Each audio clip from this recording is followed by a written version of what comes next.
Welcome back to Red Earth Native Plants. This time we're going to look at how to grow Totara from cuttings. A couple of years ago I read somewhere that you could grow Totara from cuttings, and because I had no seed available, but I did have some young Totara plants on my property, I thought I'd give it a try. And it worked. So I thought what I'd do is I'd show you how I went about it. Let's have a look at some that I did. It'd have to be a year and a half ago, I think. So you have to be pretty patient with these. But as you can see, there's some good growth on all these cuttings. There were some ones that browned off, and I pulled those out and I left the ones that stayed green. You need a good sheltered spot in the nursery where it's not too sunny and gets plenty of water. So I'll show you how I did it.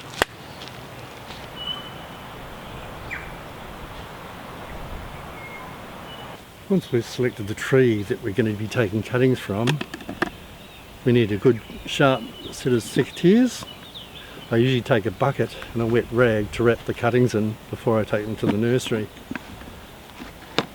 Now we're going to be taking some semi-hardwood cuttings. They seem to go better than hardwood cuttings, and the really soft wood isn't so good. I'll show you what I mean.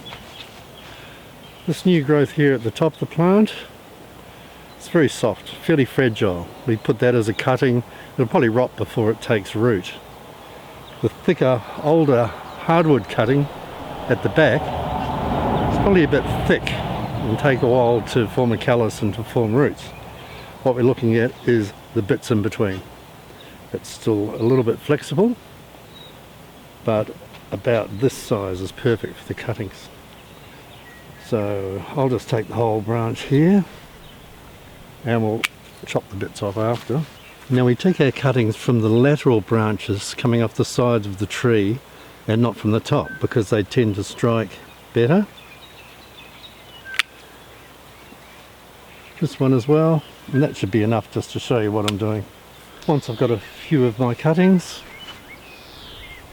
very prickly Totara, I wrap them in a damp cloth just to keep them moist on the way to a nursery.